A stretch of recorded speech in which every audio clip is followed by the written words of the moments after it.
প্রথম প্রশ্ন, তোমার রবকে? আমরা বলবো আমাদের রব আল্লাহ।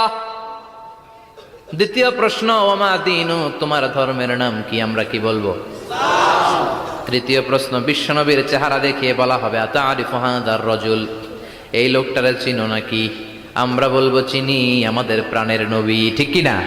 চাঁদের চেয়ে সুন্দর তুমি নবী আমার কমলিহিওয়ালা, দু জাহানের বাদশাহ তুমি প্যারা নবী সাল্লে আলা, চাঁদের চেয়ে সুন্দর তুমি নবী আমার কমলিহিওয়ালা, ঠিক কি না?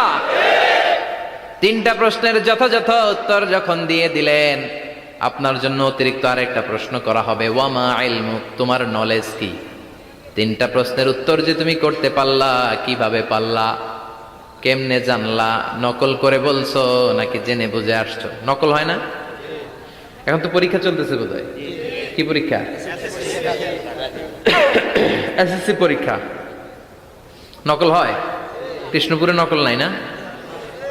এখন মনে হয় এগুলো একটু কমছে। একটা সময় ছিল অনেক নকল হইতো।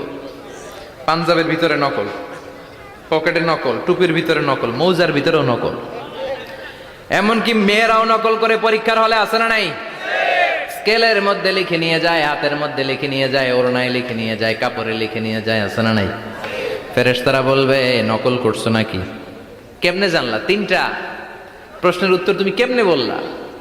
আল্লাহ তোমার রব, ইসলাম তোমার ধর্ম, এই লোকটা বিশ্বনবী, কেমনে চিনলা? আপনাকে তখন বলতে হবে আমি কোরআন থেকে শিখেছি, আমি হাদিস থেকে শিখেছি, আমি ইসলাম জেনে বুঝে মেনেছি, আমি আন্দাজে কোথাও ঘুরি নাই। চিল্লা এখন ঠিক কিনা?